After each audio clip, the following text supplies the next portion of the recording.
Switching out the DJ Ryan Ripley. DJ Ryan. You know, that's kind of my new reputation in our classes, Todd.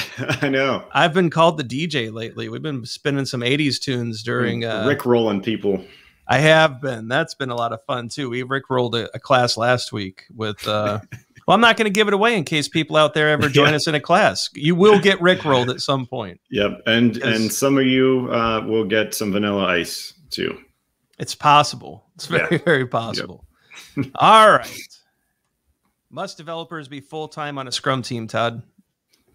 Yeah, I think this is another one where I think that there is so much I'll be honest, I think there's so much blown out of proportion on this that sometimes I think that as a community we get so dogmatic about things. Yep. Right?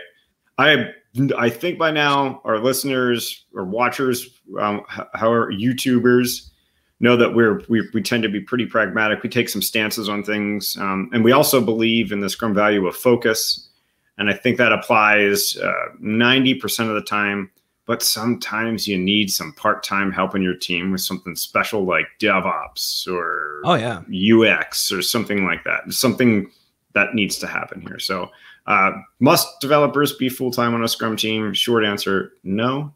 There are some caveats, as usual. I feel like it's well. I mean, look, are we gonna have an architect on every team? Are we gonna have a subject matter expert, on every team? And the answer is, of course not. There are going to be types of work. Are we going to have a senior DBA, a database administrator on every? No, it's not going to happen. There's going to be people that kind of platoon in and out that help us as we need their expertise.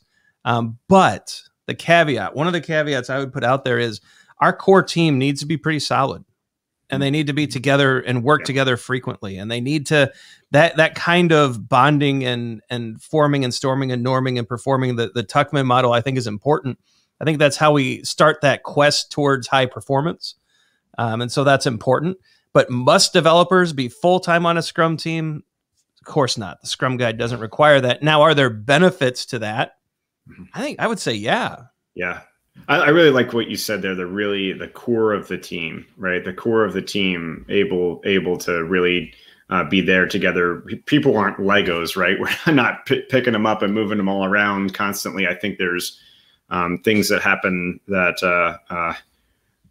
like Tuckman's model, right? They kind of prove that it's not beneficial to do that. But ultimately, there could be some special skills that your teams need to borrow from time to time, or maybe there's a person that has skills that are shared across a Scrum team or two, like you were saying, architect, DevOps, really specialized stuff.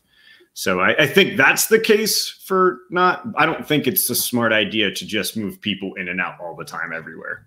Yeah, it's something else I want to caution about. So let's say we have a developer, let's say it's a full stack, software engineer, and she's on two teams. This is where we're kind of going into some dangerous territory, right? Mm-hmm. So now, how as a product owner do we forecast and plan when we have people shared amongst teams who are supposed to be committed to delivering an increment, each and every sprint?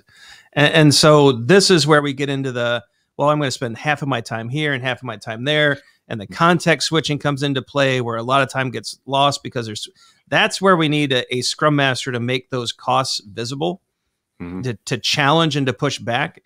And actually, we need product owners to show a little pride in their product efforts as well. Look, product owners, you are funding product creation, right? Are you happy having a part-time team? I'm not. Why would I spend my money there? And so I think this is something that we need to think about. We need to really look at. So we gave some examples where the full-time isn't necessary.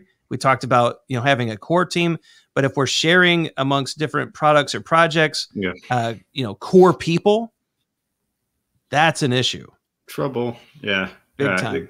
Because all the stuff like you were mentioning, context switching, focus, quality is going to go down. It's really hard on people to do that. I think that makes the case, right?